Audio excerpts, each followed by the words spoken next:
对吗？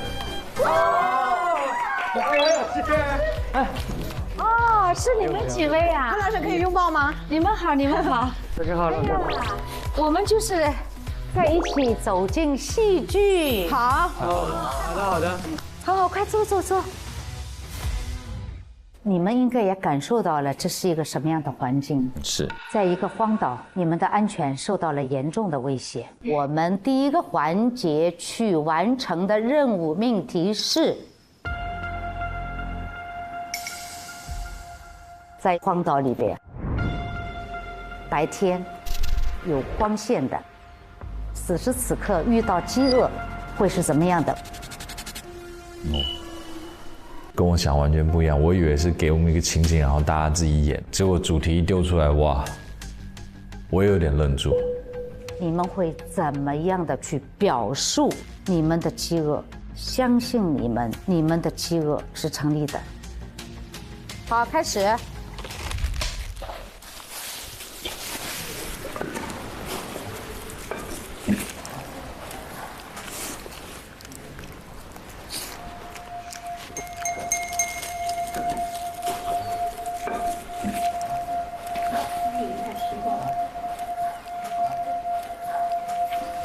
饿死了，还不吃饭？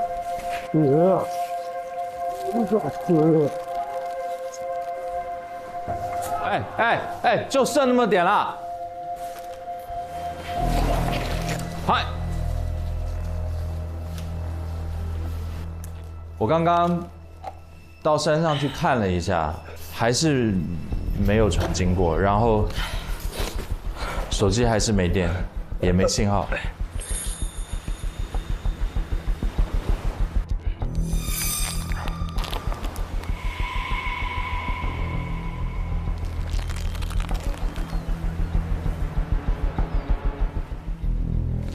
没关系，大家冷静一下，我们先去找点东西。没事，你吃，你吃，你吃，你吃，你先吃。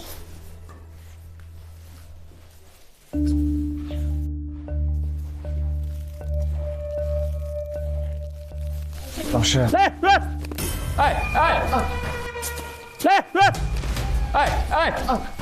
好了，这是我们团队现在唯一的希望。来，这边有压缩饼干，先解决这个。不能再吃，再吃真的都没有东西吃了，我们还不知道要等多久。铁柱，你能不能冷静一下？如果说你他想活下来，信号的情况下冷静，我们就得救了。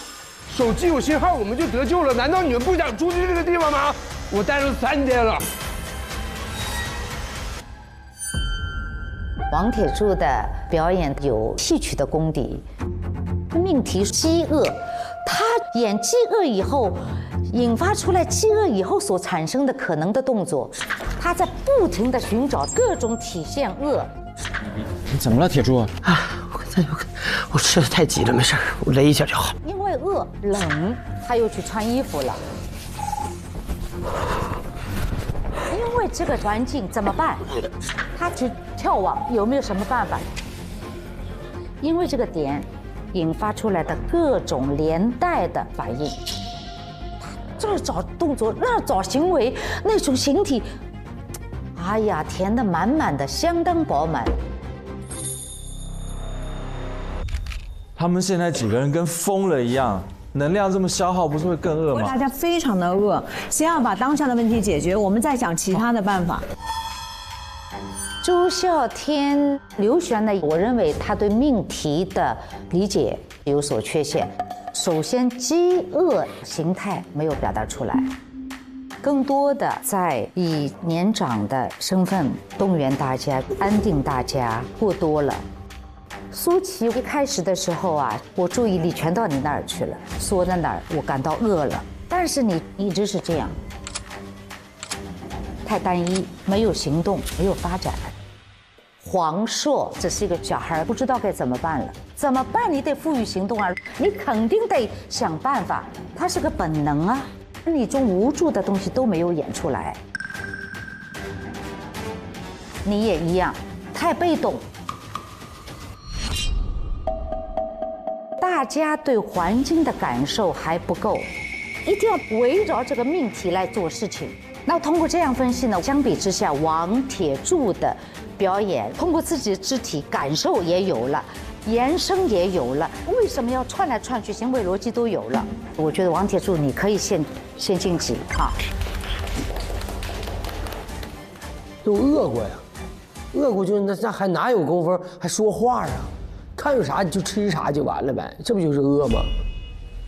第二个命题是，你们在饥饿的情况下，你们感到冷了，它是要叠加来演的。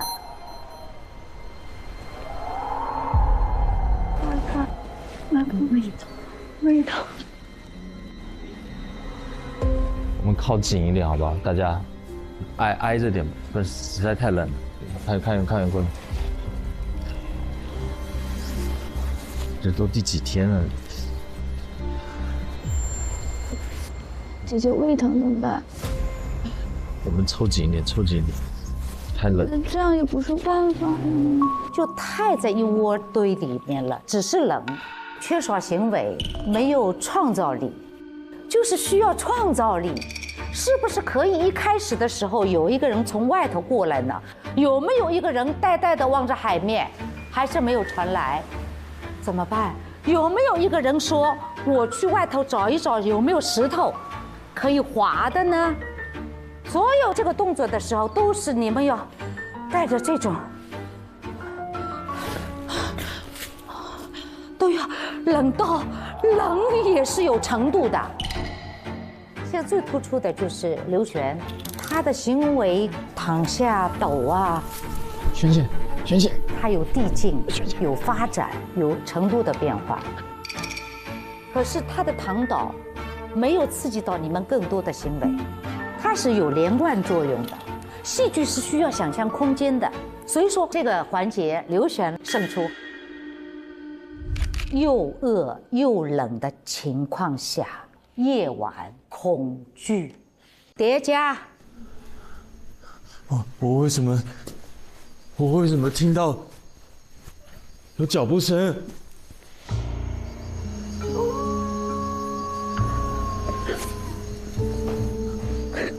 那里为什么有？别怕，等会儿。这段表演里面，大家都有了叠加的感觉。大家靠过来！你在哪里？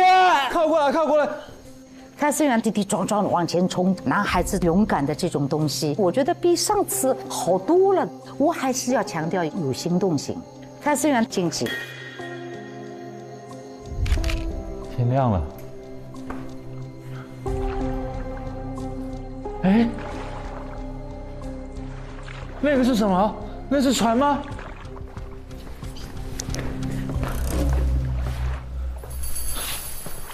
哎，这里有人！哎，哎，这里有人！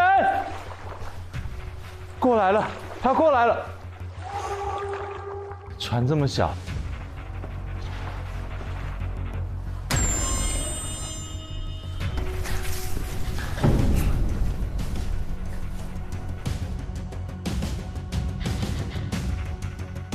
你们两个待着啊，我一个人先上。求你了，哥，你求我也没用。我出去以后，我再找人来救你们。别跟上了啊！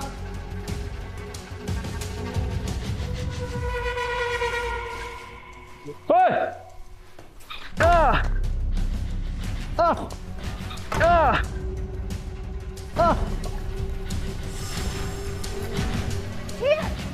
特别棒！他来真的，我真的感觉到杀气。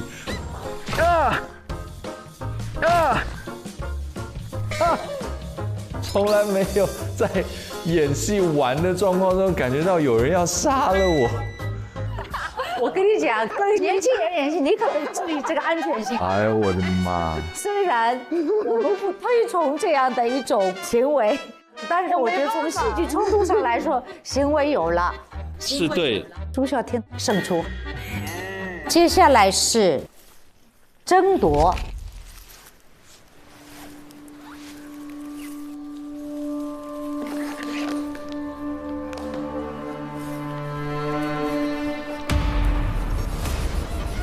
给我。注意安全。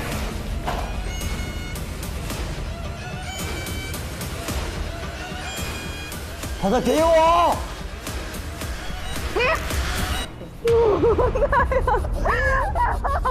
扔这个东西，利用这个道具，你前面都利用过了，反复运用一种手段是最失败的。你看又没有想象空间，他想的这个去拿水壶是不错的，或许还有一点点水，可能性有了，苏吉胜出。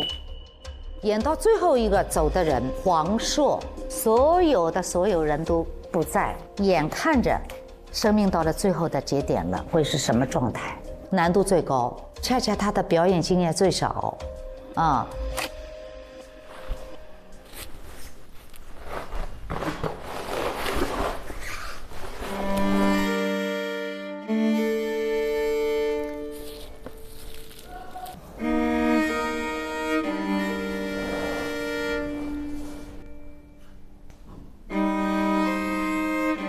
绝望，彻底的无助，到微笑，我很喜欢这个转折蛮好的，非常棒，非常好，谢老师，棒，好，结束，好，结束，特别棒，好，没办法了，哎，你们帮不上忙，你们没有表现你们自己，不交流你就你们是干什么了？你就走来走去。停！阿姨，哎，嫂子。但你是里面戏份比较重的，你就不表演你那个部分，不搞乱整个错综复杂的关系。你是什么？你的人物是什么呀？我不是前男友渣男。你是那个朱美吉的前男友？对，我暗恋他，但他不知道我暗恋他。完全没看出来。没有戏啊，你们没有交流啊。我们完全没看出来你暗恋他。为什么你们跟他没戏呢？我跟他的戏吗？他不知道。我不知道，他暗恋我，我不知道。按道理要讲出来啊。他刚进来那会儿，演了一下。学长，好久不见。我们我们之前一个学校的。哦，你好。我告诉你，这戏就是这样场的。这个已经是一个很匪夷所思的场所。你们这个匪夷所思，把人物关系乱七八糟的演出来啊。应该是他有他演，你们有你们演啊。老师，我有一个，我是来找这个人的。我找他也没有说很多对白，你走出来干嘛了？我觉得我没有空可以跟他说什么这些。你是来抢新娘的吗？为什么不抢？你就渣男送了你就走了吗？我要把他抢走是吧？哎，他是怎么理解的啦？我怪不得你进来就没有抢送你，我要你送你来干嘛？我先说，老师，我先说一下我的想法，就是我本来进来，我的目的不是为了不让他俩结吗？我现在看到这个场面，他俩结不了了，我看一看，我看。老太太，我收割了，老太太。我当时想的是就不让他俩结婚嘛，我的目的也达成了，就这样肯定结不了了，他俩，我以为就完事儿了。所以我站那就不吱声了。好，那怎么样？那你怎么表演？你有自己即兴的对白啊，我们要跟他说话呀。我对你怎么样才有对白啊？我今天还有机会挽回你啊！我以前就是我记错了吗？他女友都来了，是不是？你趁这个机会，你是不是想清楚呀？当初我跟你怎么，不是就有戏了吗？是。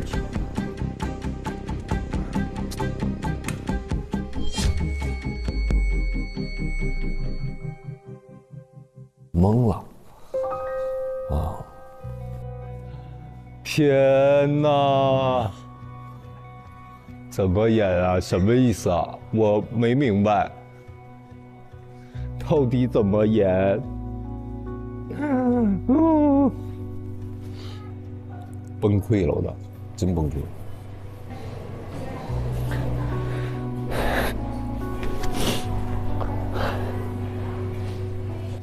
啥意思？赶紧，怎么了？我不知道他干什么，我不能理解，我并不觉得这是一个什么好的表演。当然，它是一个小练习，就是它考你临场反应，看你一直受干扰还能不能专注在这个戏你的那个人设里头。别哭，你这彻底打碎了，哥们儿，别哭了。辛浩强他也有反差吧，一个1.8米肌肉壮汉在栏杆上爆哭，很有意思。他嗷嗷哭，快来看，他哭了，快来看，他嗷嗷哭，他不知道在干什么，他觉得很混乱，演得很烂，你知道吗？好了，不要崩溃，哎，不要崩溃。这不就是教你怎么知道干嘛的过程嘛，对不对啊？啊，你要都知道了，对，但你要都知道了，你就不用学习了呀，是不是啊？好，缓一缓。哎呦，别演了，擦鼻子。他崩溃了，没有，他因为他心爱的女人还是要嫁给你，所以他崩溃了。借着这个冲进去，出问题了，他碎了。好了。我要笑了。但是我跟你们说，你这一趴我们不是在动脑的，要动这儿啊。相对来讲，他的状态是很好的，就他就是那个人，他没失去他的状态。因为我以前我其实是不太敢演的，就是这种纯即兴的东西。这一次练习之后，稍微有点改，我就是敢演。你等我1个礼拜，我要结婚。不管他对不对，你先敢演，想到什么就演出来，不要有那么多杂念，说这样对不对啊？他俩就是极其没有逻辑，不合逻辑，人物也不合逻辑，行为也不合逻辑，两个搅屎棍儿。你老拉着我演干嘛？我们要观察你们的嘛。妈，他身体不好，妈，我哥心里也难受。对不起。妈，这就是你处理问题的态度，是不是啊？就给你们一个引子，适时的提一下，但是你还得你们自己演呐。他一直在拉着我说：“阿姨，你答应我们的婚事。”我真想给他一瓶子，我不答应。什么时候还要跟我说这个？阿姨，我跟我说的事。哎呀，我嫂子，你别松开。今天不好意思，那个在格格这边，哎呀，你现在不要再说这个事儿了。我知道。哥，你今天先把婚礼进行下去好不好？我还想娶你妹妹呢，你别这样好不好？他一直在非常积极，但是做着极其不合理的事情，就是很蠢的。我不会让我女儿嫁给你的，对吧？这家里都闹这么大事了，还要好自私啊！一直在问你能不能让她嫁我，你能不能让她嫁我？就是我在想说你是复读机嘛，你知道吧？对不对？这也不行啊！就是你真的在这个环境里，你的感受到底是什么？你能抓住那个真实的感觉，一直延续下去，这是演员最难的地方。是的。走吧。来，去选什么？哎，这是什么意思啊？去哪里？啊！哇塞，这是什么啊？为了让各位顺利避开个人雷区，与志同道合的艺员一起组成心仪班级，请认真填写手中的雷区卡，并将其贴在你希望加入的班级所在区域。贴在哪个班级，代表你选择加入该班级。每班限额6人，满员即止。请注意，本阶段的跑组试镜将以班级为单位进行考核。哦，我讨，这个是雷区卡吗？我讨厌。我讨厌。我什么都不会讨厌。我讨厌马后炮。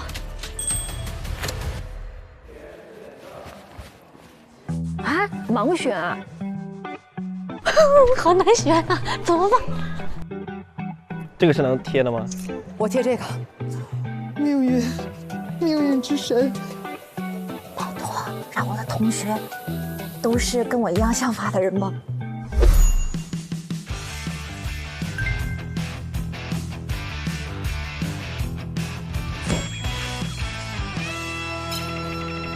不能看，谁都不能看。不真诚，来，我们俩都是。好，我这里呗。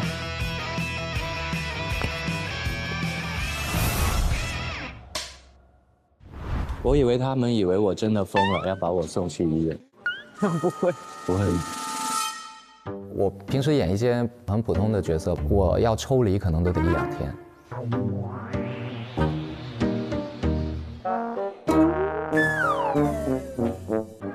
本节目由保险优选平台蚂蚁保冠名播出，不怕比的好保险就在蚂蚁保。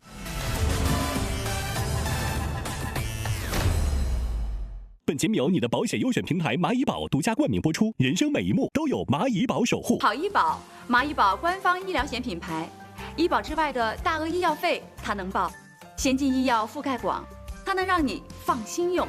有了蚂蚁保好医保，看病心里更有底，给家庭多一重保障。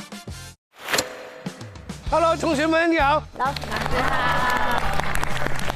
刚刚已经用避开雷区的方式跟大家分班了啊，那我也想问一下我们的监制，你们也有雷区？雷区啊？雷区是我自己，因为我叫郝雷。你好幽默呀！所以要小心我。好，但他是个好雷，所以不用避。对。宇哥呢？跟我聊天。跟你聊天。那我再也不跟他聊天了。也不喜欢人家超时，拍到天亮都不收工。哎呀，好了，现在各位导师来公布一下。好嘞，看一下。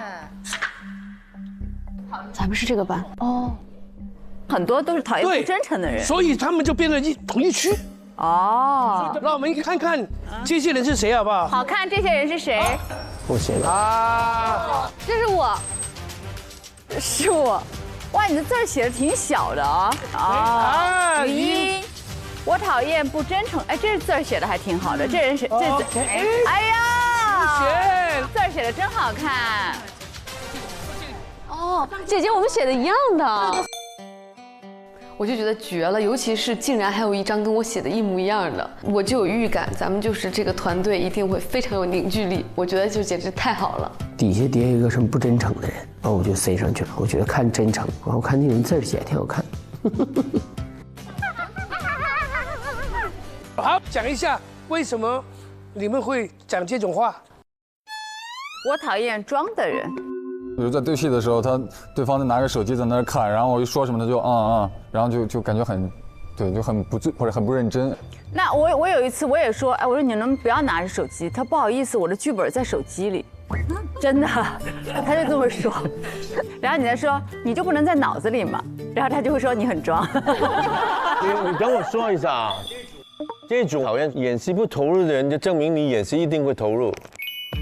不真诚的人就证明你是一个很真诚的人，这个心理学很简单。你们这班非常投入、很真诚的人，真诚吧？请到这里来，你们成为一组了。第一组，谢谢老师，谢谢老师。跟你说，你们真的要感谢我啊！你们要感谢我。你写的真诚是不是？因为我是第一个，所以说你们都是瞄着真诚去。我是的，我也瞄着真诚去的。我们是真诚组，组员都很实在，很可爱。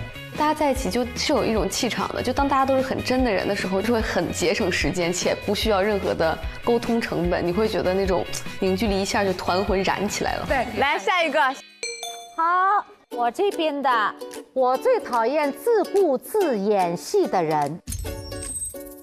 我最讨厌无端抢戏的人，哪一位同学？我曾经跟一个演员演戏，他看着我的眉心跟我说话，演了很久。不要讲话！老师在讲话，你们两个还在讲话干嘛呢？为什么要聊天啊？好，我读第二遍啊。我最讨厌无端抢戏的人是哪位同学写的？没有人。我写老师。所以你们就在讲话吗？哎，你。我写。为什么你刚才说话不集中？因为怪我刚才讲的第一个问题，说自顾自演戏的，我就说我以前曾经碰到过。那也不行啊。你不会在这里讨论啊，你会回家讨论啊。 OK， 对啊 ，Sorry。那每一句话在这讨论了，这，对，怎么做节目啊？怪我 ，Sorry。好，第3位，我写的。我最讨厌工作不认真。哦，他会很认真的人。我最讨厌普信男。普信男什么意思啊？普通又自信的男人，是个女孩写的，对吗？哎，哦，怎么会是你？我写的。哦，哎呀，我选择这个了。我一开始以为这一组女孩多，因为主要里面有一什么讨厌普信男，结果4个男孩。就是因为常常合作的过程当中，曾经遇过一些演员，常常什么事情都自夸自己是最厉害的，然后什么都最好的，然后会影响到我的心情。就很普通，但是又很自信那种。对，这些人呐，就要搞得他没自信的。那你会怎么对付这样的人呢？比如说一个例子。就如果不顺气的跟他，我有自夸咯。你比他狠，比他更普信，打不过他就加入他的行列。好，下面啊，不顾全大局。哦，是我。他俩又碰一起了，他俩好有缘。其实我想讲一下是朱美吉嘛，既顾自演戏的人，对手怎么演，你为什么要干预？我明白，我想说的就是，可能我跟对手，我想要交流，就是互相给一点。对呀，很多时候，哎，你给我一个，我为什么要给你啊？对。我为什么要配合你啊？不对，对什么对啊？他不给你，你演什么？不是，我觉得不对。这个动作不对哦，我为什么要给你配合你？你现在生活中不合。那我觉得一切都要围绕剧情嘛。他认为你应该靠自己去感受，你也不要管人家要怎么演，就是各自凭各自的能力和实力，你也不要管我，我也不要管你，你能接得上是你的本事，你接不上你也别怪我。对啊，他是这个意思，但我也能理解你的意思。对，我知道啊，但是他有人，我懂。坐下来吧，我就告诉你，现实就是那么残酷的。好，来你们成为一组了，就请坐到这里来啊。我觉得我们组很全面，我们也有喜剧担当，我们也有经验担当，我们也有武术动作担当，而且他们感觉人都怪好的，在关键时刻不会怨我。振宇哥来宣布了。内转没底线的人啊，张伦社写的，就是因为我看过以前的那个超越班的这个节目，我听说他们去年都不睡觉，就2个小时睡觉。谁不想有睡觉了，对不对？大家都想讲充眠的睡眠，可是但是有时候不是你想就会这样子的，对不对？你要理解，你收工，人家还没收工，灯光还没收工。我一想起这个，我就觉得算了吧哈。来，戏霸，我就是戏霸，没错。就是你一看你就是戏霸的人呐。对，但是我又很讨厌人家管我。那你拍《小时代》的时候怎么去配合我就是戏霸，他们都听我的，所以我真的吗？很开心。我就说我有想法，然后我觉得大家要怎么样，然后他们就听我。但是有时候我遇到比我强势的时候，我又很胆小，所以有人比我强势，我就常常就说啊，那好啊，我觉得你也还不错，然后心里就觉得烂透了，这样。所以这个戏剧创作又是集体劳动，又富有鲜明的个性，特别难。好了，不被尊重，我不被尊重，对的。哎呦，为什么呢？就是其实不被尊重有很多种，比如说像是迟到啊，那大家要等他，还有就是不被对白、不背台词，第2天才到现场，他觉得顺一遍就没有了。那我觉得你不可以这样子啊，所有人在等你啊。那所以他没有碰到吴镇宇，他碰到吴镇宇，第2天就被换掉了。很多这样的人啊，真的是太多，充满这样的哈。我们听不懂话，迟到，爱装哭，磨磨唧唧，废话多，欠我老师估计就是你写的。就是你话多，你就是这个欠的吗？对呀，因为我就比较欠，我就讨厌像我这样的人。哦，哎，跟着就不真诚的人，很真诚吗？不真诚，为什么你不去人家那组啊？因为那选没了。他今天太投入了，手受伤了。哦，没事。哦，为什么？表演的时候太投入了，太忘我了嘛，太用劲了嘛，没有不小心了，不小心的，不小心。我说一下，我刚刚差点被他打死，他来真的。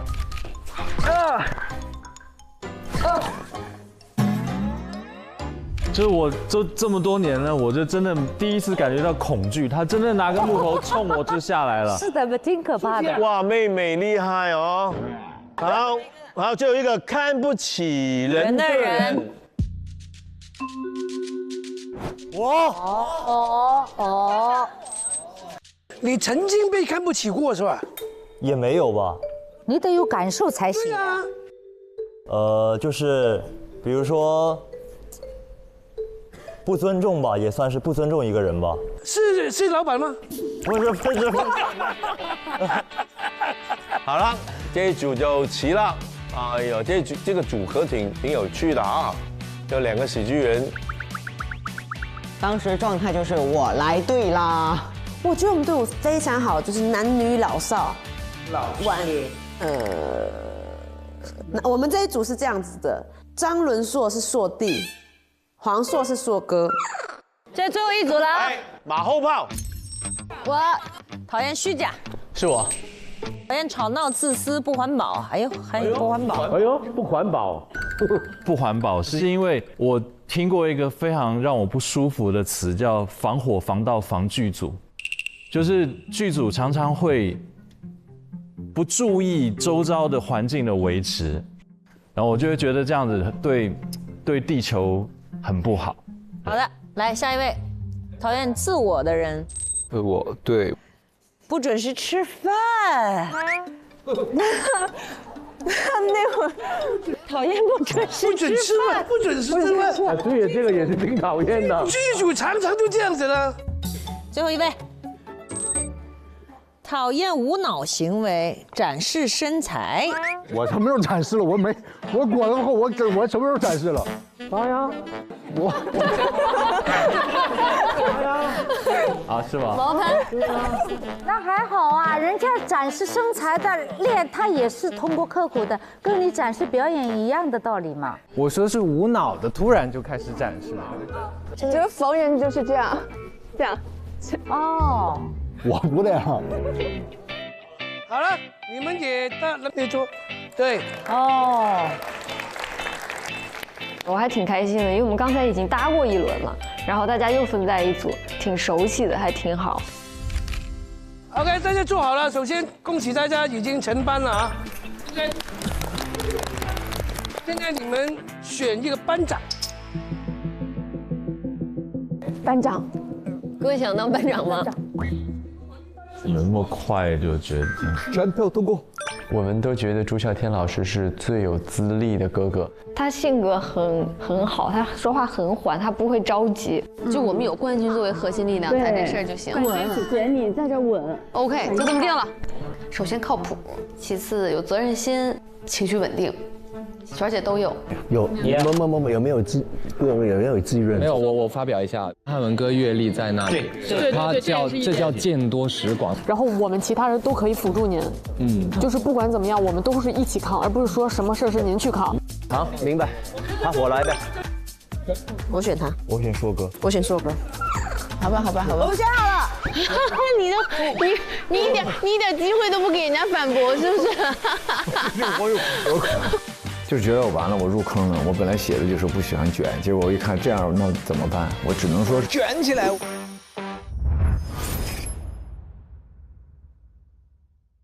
我接下来要跟大家宣布一下我们的跑组规则。首先呢，我们本季首次的加入了短剧的剧目，我们也想看看，当不同的机会摆在你们面前的时候，你会做出怎么样的选择？那这次你们可以自由的决定试镜的剧组和角色，只要能拿下角色，就能获得相应的积分。但是请注意啊，本轮考核的最终成绩将以班级总分为准，这意味着你们每一个人的表现都将直接决定班级的排名。第二个，请注意的是，总分最后一名的班级将全员沦为背景板班，丧失第二轮跑组所有试镜的机会。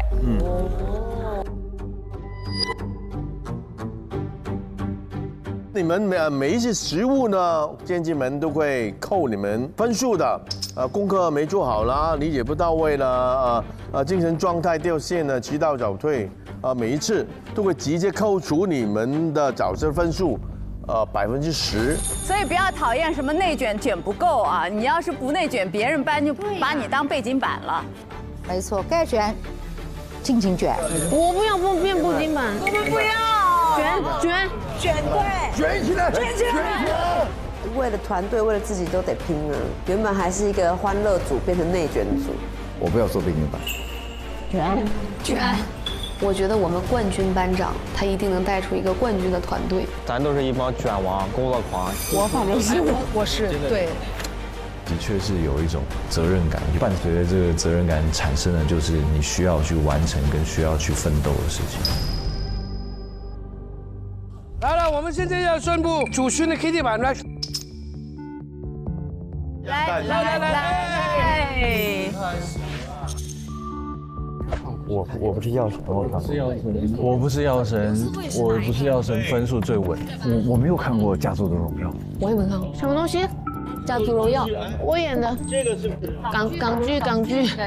今晚将进行2个剧目的试戏小考。考核剧目1：我不是药神，改编自真实事件，讲述了程勇从一个交不起房租的保健品商贩，一跃成为仿制药独家代理商的故事，是一部通过电影镜头反映社会意义的作品。考核剧目2：家族荣耀，是以真心和其多年的好友贾洛仪同一天加入马氏家族，并举行世纪婚礼为线索，讲述马家3代人之间跌宕起伏的家族故事。然后要提醒一下你们啊，你要注意的是这个试镜的时间，长剧、短剧试镜的时间撞档的时候，你只能选择在一边。英子，你就是短剧，不用想。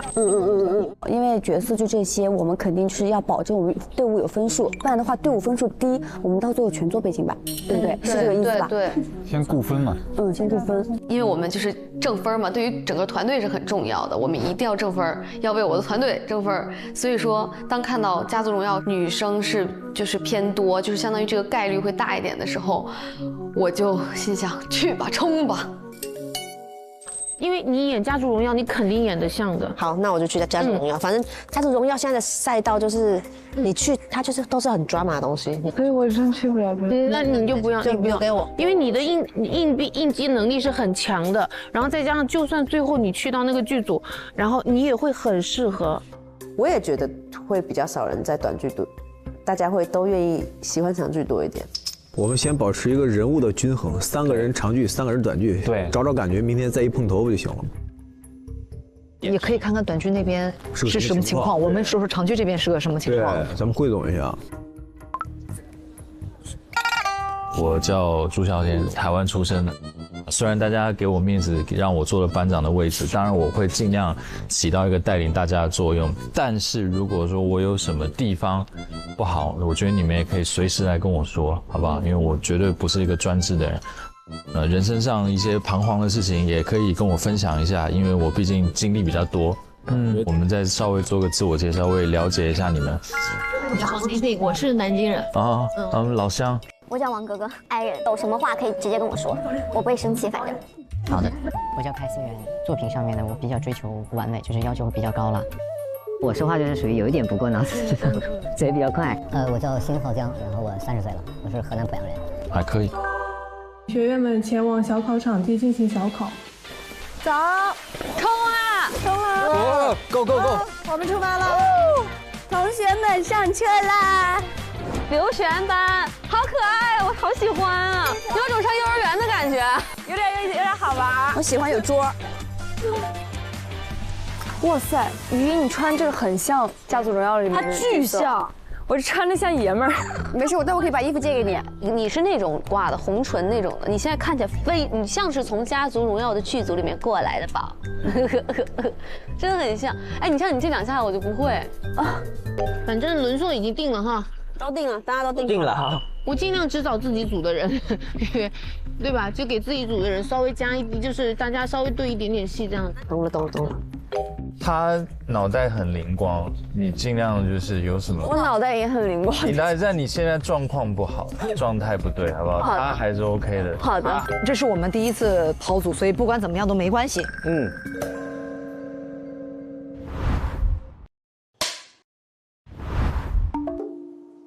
哎，怎么我们短剧组短剧都来了啊？干老本行啊！干老本行。欢迎大家辛苦啦！老师好。嗨，老师们好。老师好。哎呀，咋了？不是，老师，对不起。拜年了。对不起，没看见，这是带着戏来的。不是，老师，对不起。我来了。好啊。欢迎大家来到短剧《家族荣耀》的试戏现场。其实里面已经有很多是短剧已经是很厉害的，还拿个奖了。但是我们还是要跟大家分享短剧有什么不一样，让观众去了解一下。对他们应该是给我们示范。对，其实应该是语音来示范一次给我们看。因为你拿过奖嘛，短剧奖。都拿过，他也拿过，都很厉害。那两个男孩也是啊。于一拿奖最多。没有，是吧？来，我们那个箱。这个箱子里面全部都是精品短剧的台词钩子。对，在短剧里面非常流行的一些对白，讲一遍给我们看看。大家请坐，然后一个一个的去抽。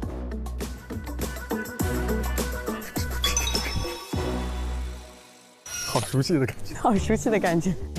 我在这个场地拍过，是吗？湖州影视城是吗？这个景别是不是很近啊？对，景别会比较近，那你的优势就会放大。在接下来的考试部分，我们要加入一个小小的挑战。为了考验短剧竖屏状态，我们会用手机来拍，任何镜头都可以拍得很近的特写，所以呀，情绪细节都会被看得很清楚。你们谁来试试呢？老师，我想试试。好啊，那你来吧。你要表演的这个情绪是一个决裂的场景。你演的这个角色刚刚被对方又一次开口要钱，你忍无可忍，决定彻底和他断绝这段关系。请开始你的表演吧。又想要钱？这张卡里有100万，还有这套房，都可以给你。从今以后，你我之间没有任何关系。如果再来纠缠，我会让你在 A 市活不下去。很好啊，从镜头里看，可以直观地看到你眼神里的那种决绝和压抑。这段戏演得很有层次，值得表扬。接下来，英子，来吧，英子。英子，加油，我英子。哎呦，抽到了我自己演过的戏，哇！都进入台词库了。这句话就是你讲了，柯纯演的那个。我娶你，段家没有离婚的先例，只有丧偶，定下了就是定死了。这是祖训。哇，这好这个词，我这场戏我还有印象了，我们当时在车里演的。对，给我搭个戏吧。啊，我给你搭戏。好啊，好啊。哎，如果以你自己的演法呢，不要跟他有，就以你的理解，你现在演了这么多短剧了，以你现在的水平，你演一个你自己的理解。那我们就抛开这些规定情节，就以这个台词，可以。对，那就这样。我们不要经典重现，我们要从再造。OK， 可以啊，可以。来。都紧张了，替我的组员。OK， 来，预备，开始。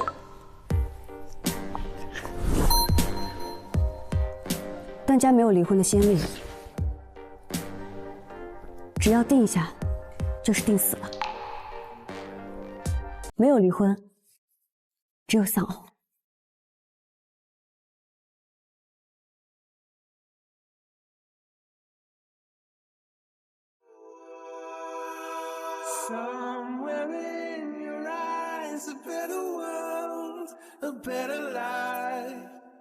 OK。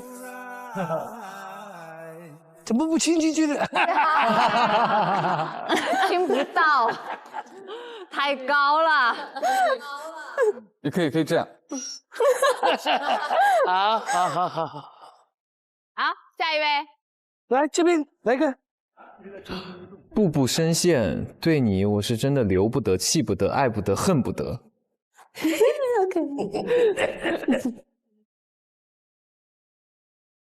好，来。对你，我真的是留不得、气不得、爱不得、恨不得。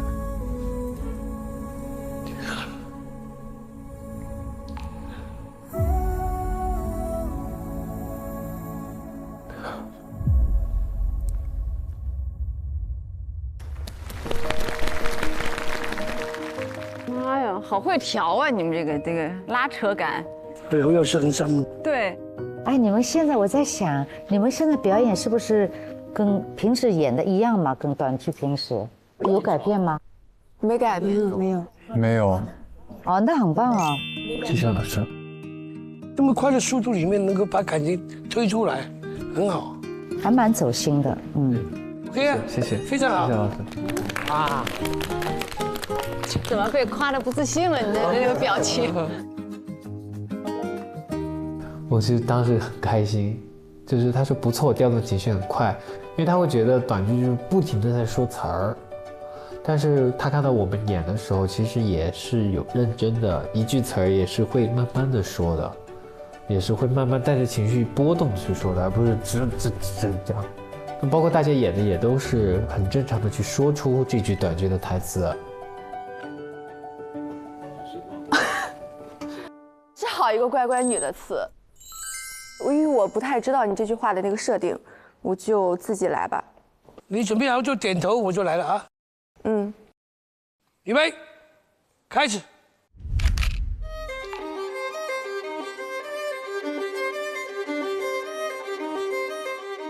你有过一丁点，哪怕是一丁点，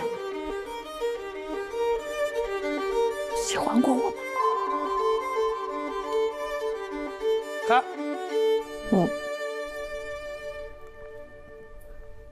但我看跟什么长剧表演有什么不一样？一样吗？因为他的台词就一句，所以他没什么不一样。但是如果说你要看一部那个一集，它就会不一样。节奏啊，各方面对，咱们现在看的是一句，就演员表情差不多，只是剧情给的很狗血或者很爽、很猛烈，是吗？对，然后他们剪辑也会更加的快。对，就是他短剧的那个信息密度就很。对，结构节奏都不同。好了，好，谢谢。那我来吧。好，预备 ，Action。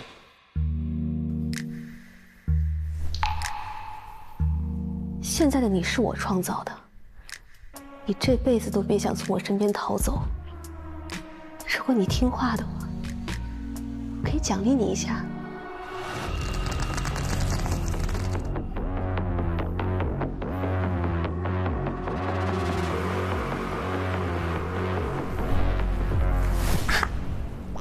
没了。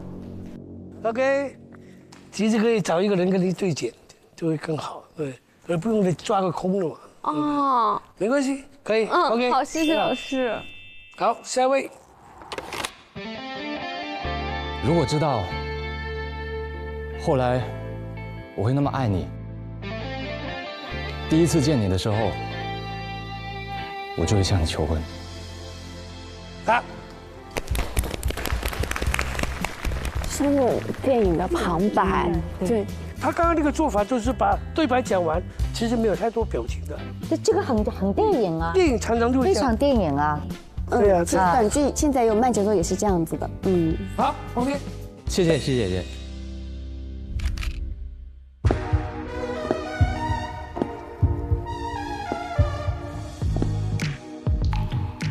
我要你记住，你这颗梨，从里到外都是我的味道。哦。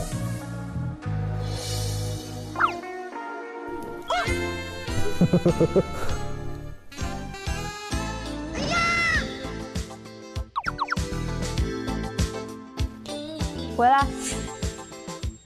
哦。回家。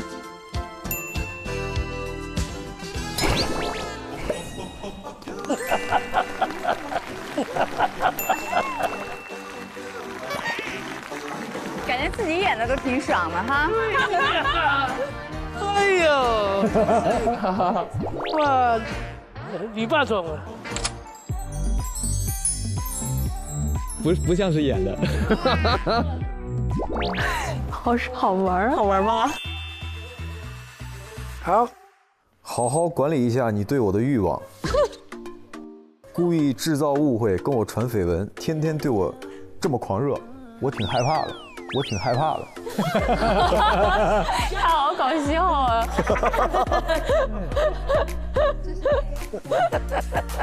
我们俩搭一下吧。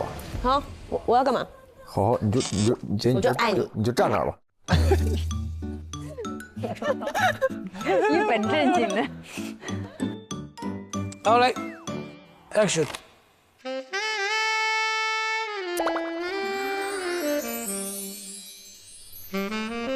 好好管理一下你对我的欲望，天天制造矛盾，你对我的渴望，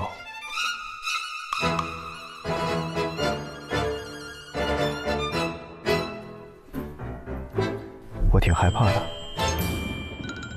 我挺害怕的，我挺害怕的。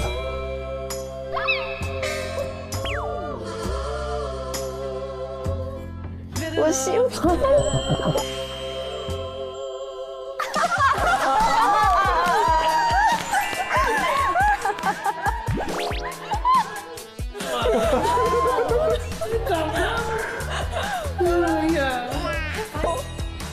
这反转挺好啊，我以为你转身会走，拉他一脸，哦，这个很好啊。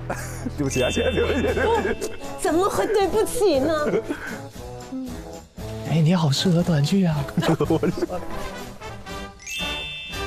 很好。医院呐。哦。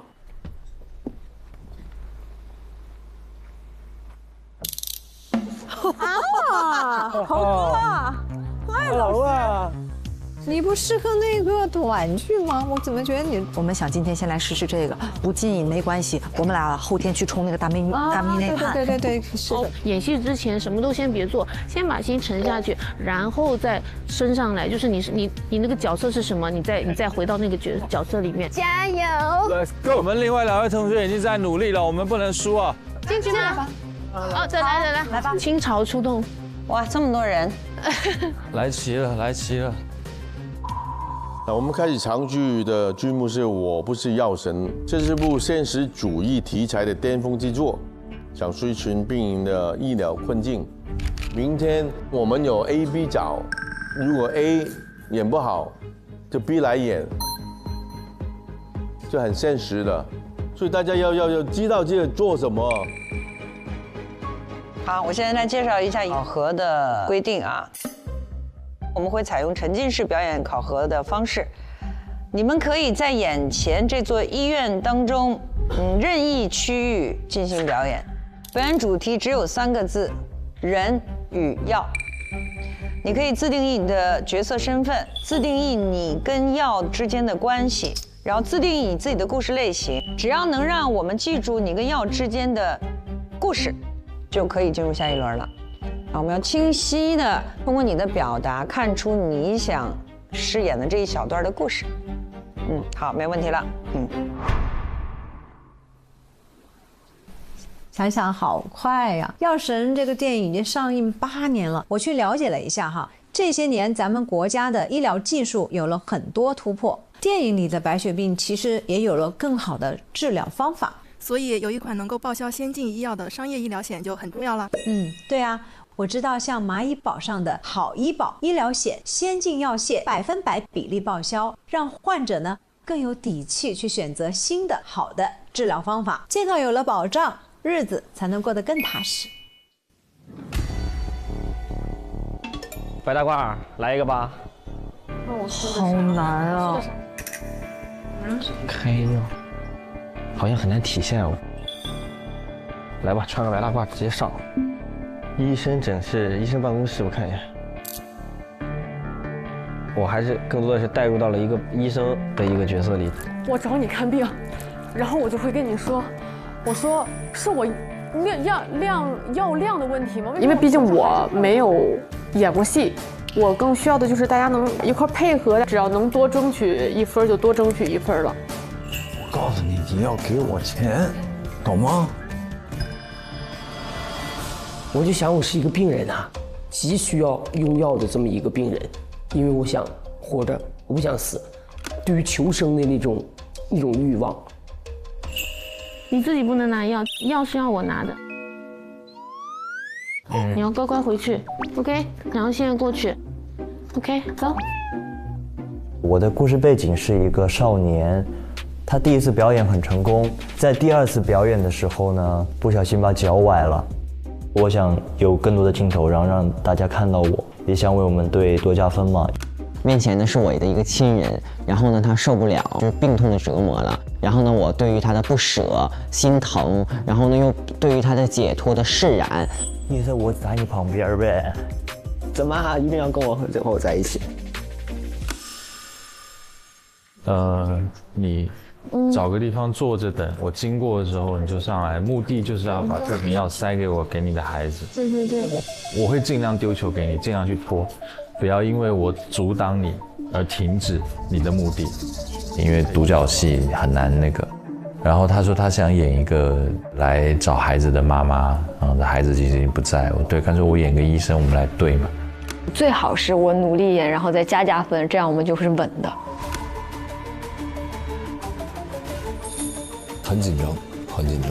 我不知道碰见吴镇宇老师会是一个什么样的态度。很大压力，从来没有跟这么多人临场搭过。群体试镜的感觉就是非常懵，非常的没有抓手，就觉得压力很大，属实很大。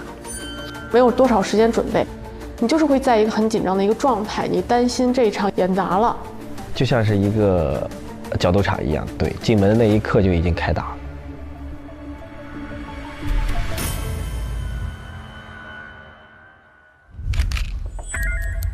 开始了。吴医生，您是吴医生吗？吴医生，我是上次您看的那个李平安，他是我爸，然后这个药我们已经吃了2年了，确实是。爱戏园那么演，我们家里面放就死脑筋，就一直这样演，我就想。您有没有什么别的办法？我真的是没有办法了，吴医生，吴医生，吴医生，您过来，我跟您说。跟他说。很想需要争取这个机会嘛，所以一开始我就用沟通交流的方式，我说能不能有别的方法。再后来不行，我就跪下来求了。吴医生，我真的求你了，我真的没有别的办法了。我们家现在，吴医生，对不起，我真的不想这个样子的，但是我真的没有别的办法了。然后再不行，我就准备上武力手段了。但是上武力手段的时候，我发现一看振宇哥的背影好壮实啊，我就不敢了。你也不能太过普通，你要有你的特点。你怎么又在那里啦？你快点起来，快点起来！你怎么又在这里啊？没事，我没事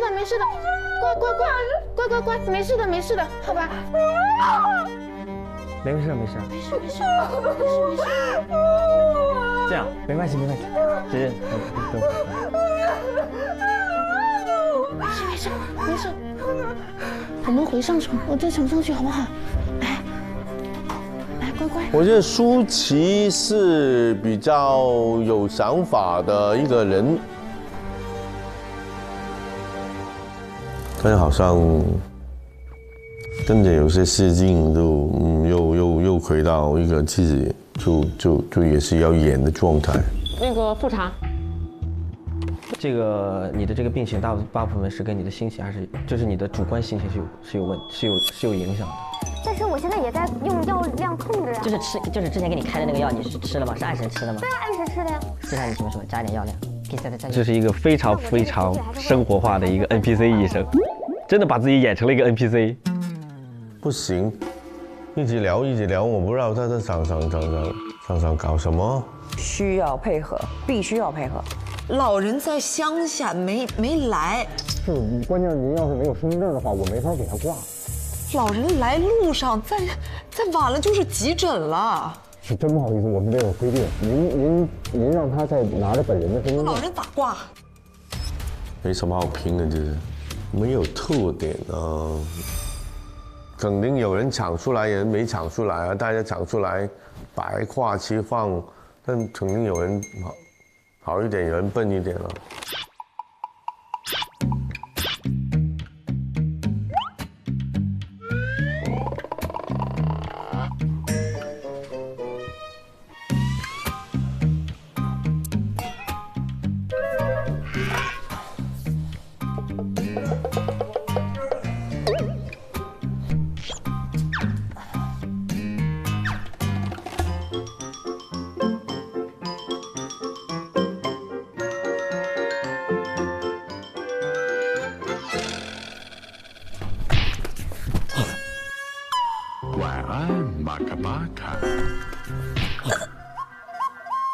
老师一直没有来，黄少在屋子里面又翻滚，又摔倒，又大叫，又嗷啊！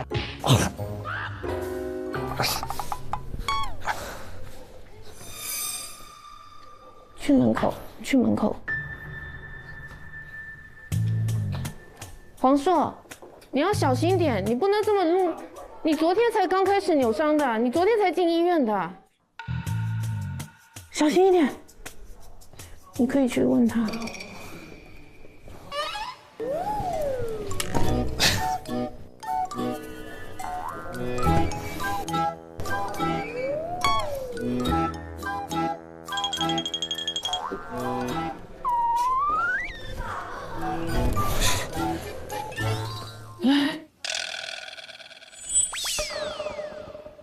喂，还有一个，干嘛？那个人在这里。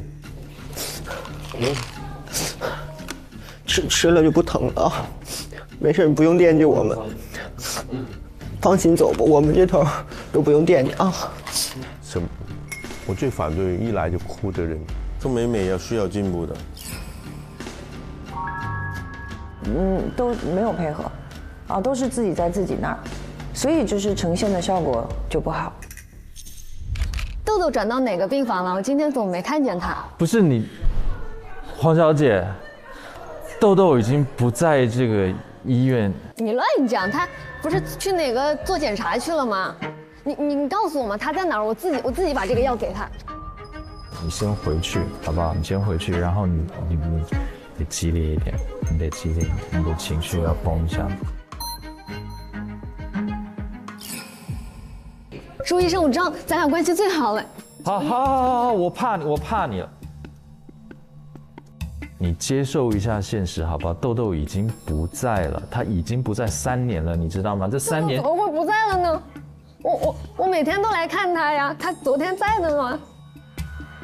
你接受一下现实，好不好？我真的是怕了你的，所有医生你都缠过，没人理你，就是我豆豆的事情，我真的觉得很惋惜，很可惜。不是我买到谁药他就能好吗？医生，我求你了。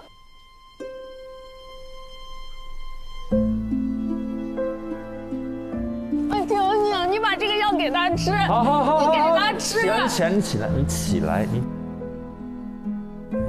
哎呀，你起来。好，我给他，好不好？我给他啊。朱少天就挺稳的。不是，这边主任在哪里？我要去找主任。主任在主任办公室在那里，你看一下这边好不好？好，谢谢。护士在哪里？这个病房，这个病房是吗？对。哦，好的。哎，护士。熊黛林的表演是不错的，就是她就真的是一个医生一样的，有人来询问，她就真的回答。护士，这边需要人。我的腰没了，你救我！什么事情？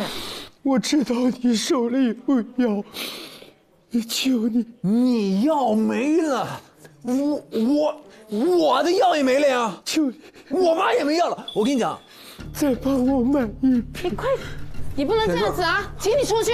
我请你出去。不是你别说话，你别要求我，你求我没用。我跟你讲，你把钱先给我。大夫，你把钱给我。快叫保安过来！赶快叫保安过来啊！这里有人闹事啊！那2个把我也吓死了，因为轮硕跟我是一组的嘛，我们设定的情节里面完全没有铁柱的。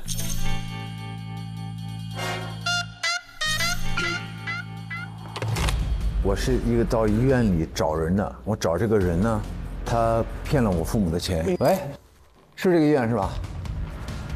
先生，不好意思，我们不能随便透露病人的一些情绪。哎，先生，你去哪里？先生，你找谁？他终于有戏剧的啊，挺好的。跟你没关系。哎，你再这样子，我要叫保安了。医生，我的设定基本是和医生或者护士之间会有互动，完全没有张伦硕。铁柱，你需要我给你搭吗？一会儿，我有我的女儿，你不是我弟吗？对我的女儿也生病了，然后弟弟也在这里，然后因为演戏他不是演独角戏，因为是同剧组的人嘛，我也想就是我们互相搭一下，可不可以就是把这个分拿得更高一点？医生，铁柱，在这儿呢。一锅粥了。你别又求我，你求我没用。我跟你讲，你把钱先给我。我靠他救命啊！你不走，你不能走，你查一锅，你不钱，就不钱，你把快点叫保安过来！你不走，你不能走，你查一锅。那边怎么了？欠钱的。走开！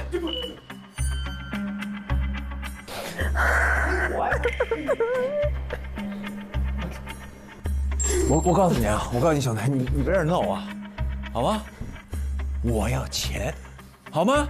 我需要钱，我不管你得什么病，你死给来，我姐来了，铁柱，给他钱，你别给我来这套，哎，我跟你讲，你的药，哎，你是他姐吧？你的药好用。我是他姐，我女儿现在也在这个医院5岁，她也需要用药。你们这些人用药，你们用不用药跟我有啥关系啊？我们没有欠你父母的钱。你怎么没欠我父母钱？你拿证据来，你拿东西来。我告诉你，铁柱他们公司一起做了担保，让我父母去做担保人。好嘞，那个房间好看啊，是吗？那个房间。我告诉你啊，铁柱，我是从你们公司，你先躺着。那个公司查的法人代表就是他，你们不用跑。我找不着那人，我就找你。来，行，来。哎，你是他姐吧？我是他姐姐。啥病？什么病？神经病啊！我给他什么药啊？给我钱。白血病。你。不，先别接，告诉我，他姐，还能活多久？我不知道。哎，铁柱，你别激动，铁柱。你才让我享2个月的福，我回去看看我爸爸。我就剩2个月了，1瓶药，我只需要1瓶药，我看看我爸妈就。你先起来。哎呀我！你先起来。铁柱啊，然后刘璇他们一组他们真是在戏剧的情境之中掉在里面，然后相信自己的人物，这个是对的。但演对了就是对，比对更对，就好看。这个书记特别好。对，我带去那里好像也还可以，还可以。那里特别好。对，这几个也好，我们差不多。哎，可以，停，看了。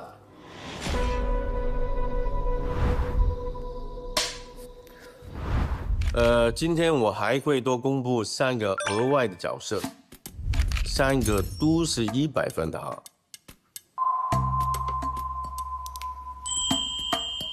还有一个镜头。好，我不是药神徐峥那个人物，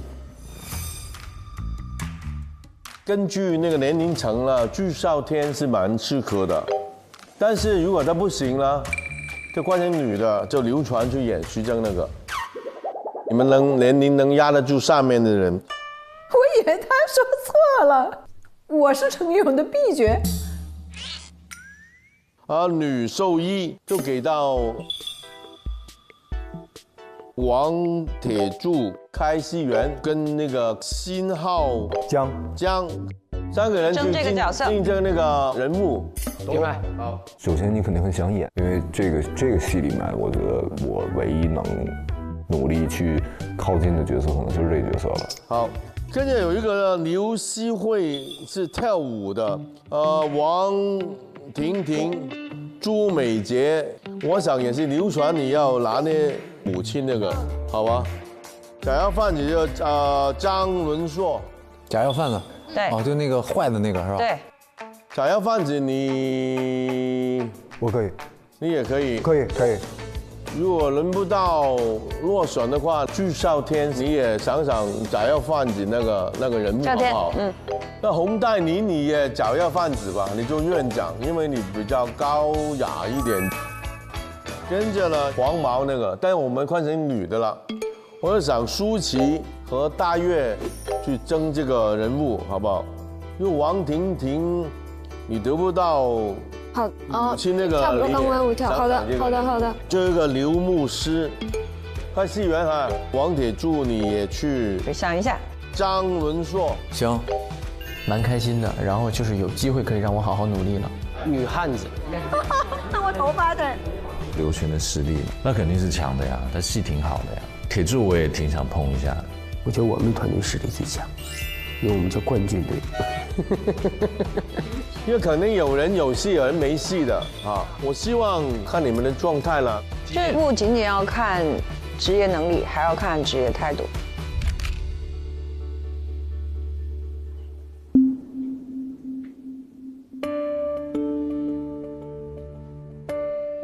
我啥也没选上，我可能是一个笨拙的人，我需要一遍一遍的去试、去改、去尝试，我才能找到一个好的一个状态。你们俩没拿到角色。我觉得这个药神，它里面您去看看剧本吧，有没有什么那种小角色，我们可以串场，就他不在乎年龄的。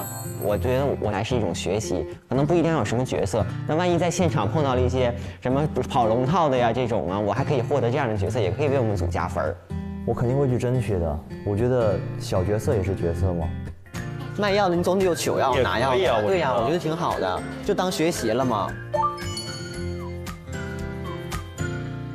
无限超越班第4季正片，每周6周日20点20分 ，VIP 更新上下集 ，SVIP 每周6提前24小时即可观看下集内容。每周6 20点20分上线会员衍生无限电台，解锁一元幕后更多趣事。每周日12点上线无限精华版，一键观看超越班高光时刻，还有更多精彩衍生持续解锁。周中微博花絮、一元 Vlog 等不间断更新，锁定优酷。天哪！这么多人来看优酷就用酷喵 TV 畅享大屏好内容。跳来跳去啊！开始。这一季很想跟观众一起去了解短剧跟长剧拍摄的方法有什么不一样。找一个委屈的小孩的感觉。一个老头，一个小男护士，非常好，就要这个感觉。稍微塑造一点就更有趣了。对，这个好。短剧要的是爽感嘛，快速的那种多巴胺分泌。整个城市最装的人都坐在了今天的位置上，看笑话的掌声。哇，他得有几个过程。我怎么了？哎呀！真的很不错。导演拍到了吗？刚才那个，我喜欢刚刚那个。一个生命没有了。好，这个好，这个好。微博搜索无限超越班话题，参与讨论，解锁更多节目名场面与幕后故事，由独家惊喜福利。他总要挑战我，下回咱俩反一反行不行？东北人大方方的，俩人非撕吧，这样打我的手势。哎呦妈！哎呦妈！哎呦妈！我死了就结局了。你想选谁当你的女主角呢？不用这稍等吧。啊，搁这磕 CP 呢？于涵哪是我师兄啊？其实他以前也是师兄。对，这就是效果，这就是效果，这就是综艺效果拉满了。